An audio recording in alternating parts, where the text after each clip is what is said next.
When you love someone deeply, you never imagine that trust could turn into a legal document.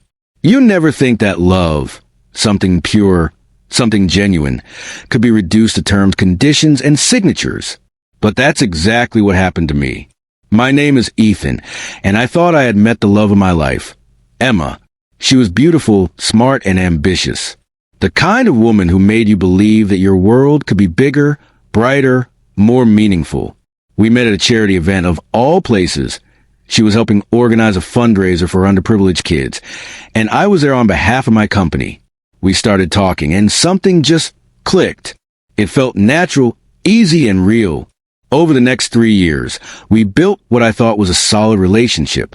We traveled together, supported each other's dreams, and talked about a future filled with love, children, and a home by the lake. I believed every word she said, every promise she made. I had no idea that behind those promises, a different plan was being written. When I finally proposed, she cried. She hugged me so tightly that I thought nothing could ever break us apart. Our families were thrilled. The wedding plan started immediately, and for a while, it truly felt like the happiest time of my life. Until one morning, she called and said she wanted to meet to discuss something important but minor. That phrase would change everything. I arrived at her office. She worked in finance, and when I walked into the glass-wall conference room, she wasn't alone.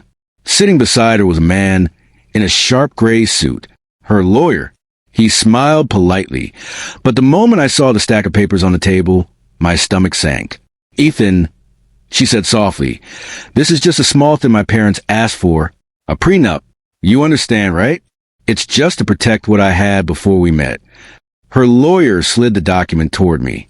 His tone was professional, almost cold. "It's a standard agreement," he said. "Just some protection for both parties."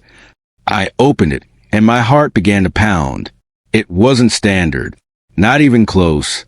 The agreement said that if we ever divorced, I would walk away with nothing. Every asset, every investment, even the house we had already chosen together, all of it would belong to her. I would have no rights, no claim, no support. And yet, it demanded that I still contribute financially to the wedding and part of the house payment. I looked up, confused and hurt. "Emma, do you think I'm marrying you for your money?"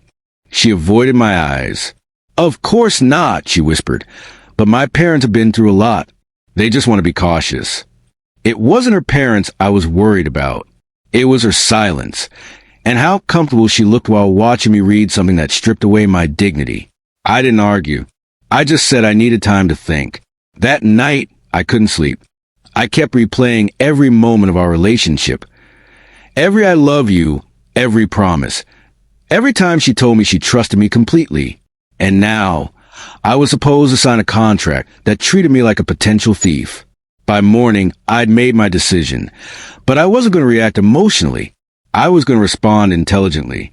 So I called my lawyer, showed him the document, and asked for advice. He read it, looked at me, and said, "This isn't protection, Ethan. This is a trap." So we drafted a new version, a fair one that valued trust equally on both sides. The next day, I returned to her office.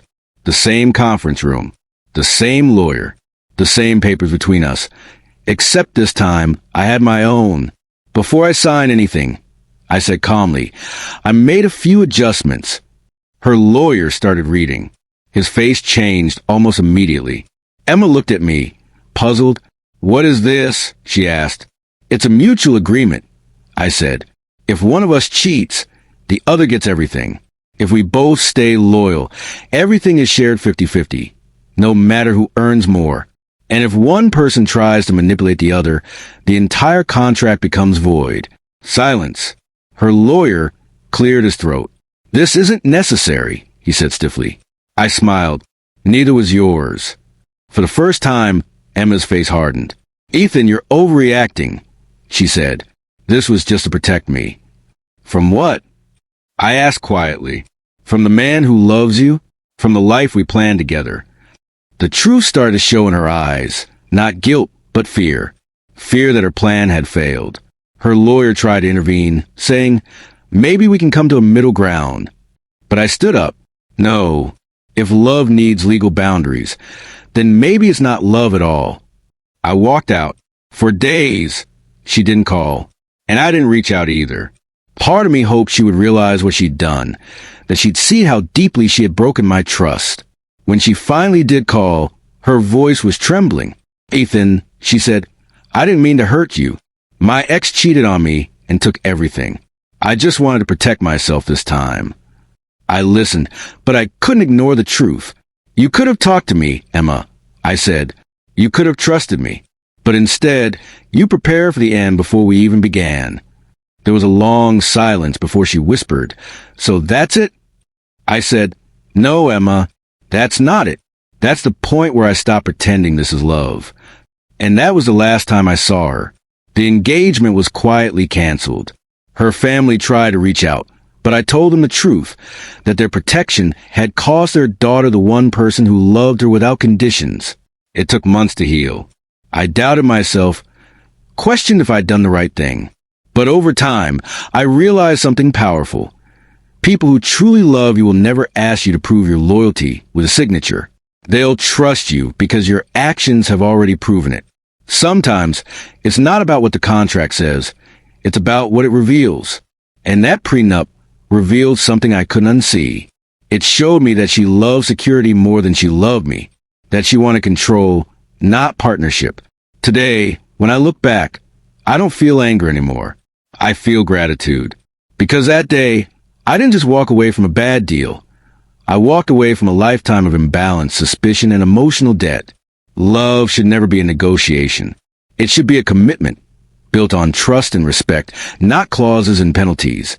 And if someone tries to corner you with paperwork in the name of love, remember, real love doesn't need protection from itself. In the end, I didn't shatter her. The truth did. All I did was hold up a mirror. And sometimes, that's enough to make people see who they really are,